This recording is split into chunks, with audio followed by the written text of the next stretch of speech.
Good morning. It's a particularly lovely day in South Pasadena. Thought a good day to take a picture of the house because I actually recently mowed the lawn, so it's looking decent. You can see it's a little Victorian cottage. Had additions put onto it, but the part that you see is original. Although probably not the porch. The porch is a little concrete porch, as you can see. It's partly covered, and we have a small front yard with a step down to the sidewalk and our very own fire hydrant. It's a quiet street most of the day. During rush hour it's a little busier. This way the street leads up to the train station, and that's why it's a little busier in the rush hour.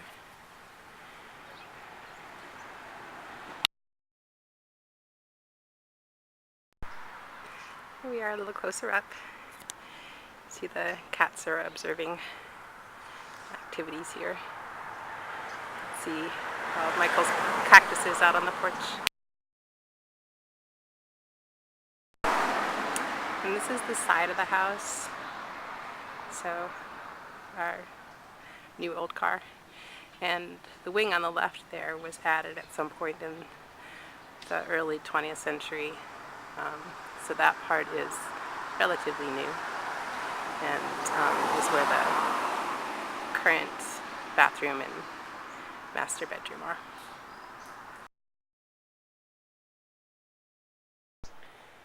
And here we have the view from our porch. Our neighbor across the street, who also has a pretty little Victorian cottage. Let's see, we have to remind us we're in LA. A nice little row of palms that goes across the front there. Our next door neighbor, that's Gina Phelps, is her house. Larger house, and she's also opened up the attic.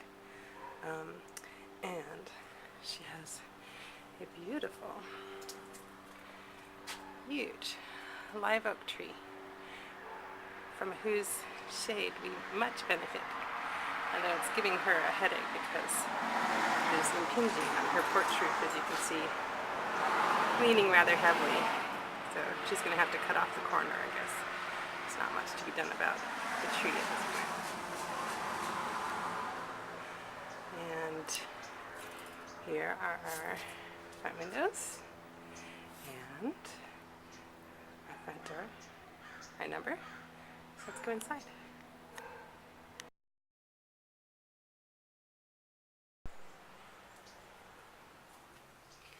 Okay, after a brief break for me to tidy up a little bit, here's the living room. So this is the left side of the room after you come in the door.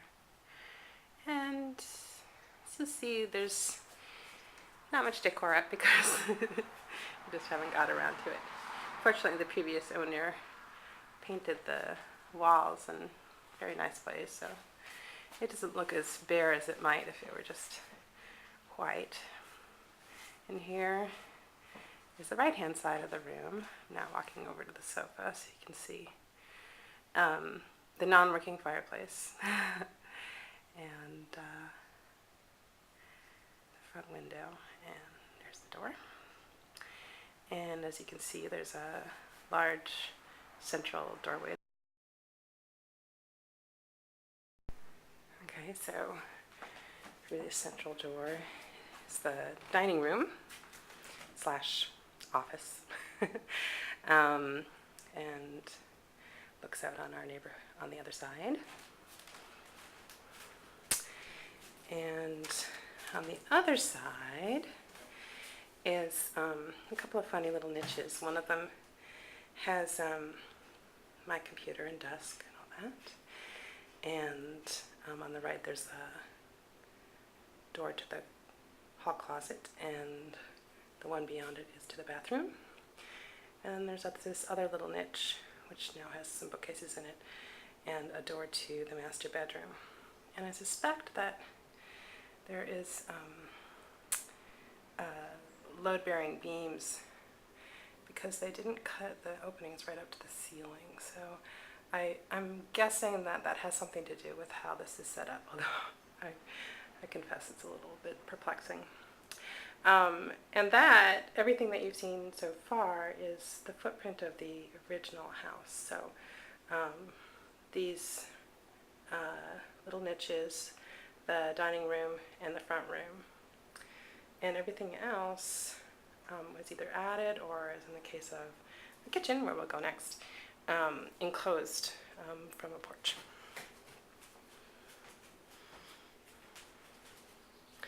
And our theory is that the dining room was originally the kitchen. And through here is the kitchen. Got a nice set of cabinets. And 2 owners ago put in some really sweet tiling on all of the counters. You can see the whole room is lined with windows, and if I come around here and look at the beautiful refrigerator, you can see that the wall here is actually an exterior wall that has been enclosed. It looks just like the boards on the outside of the house. And then there's this other archway here. So I kind of guess that maybe they added enclosed the original porch to make the kitchen, and then there was, say, a second sleeping porch perhaps. Anyway, this is also enclosed.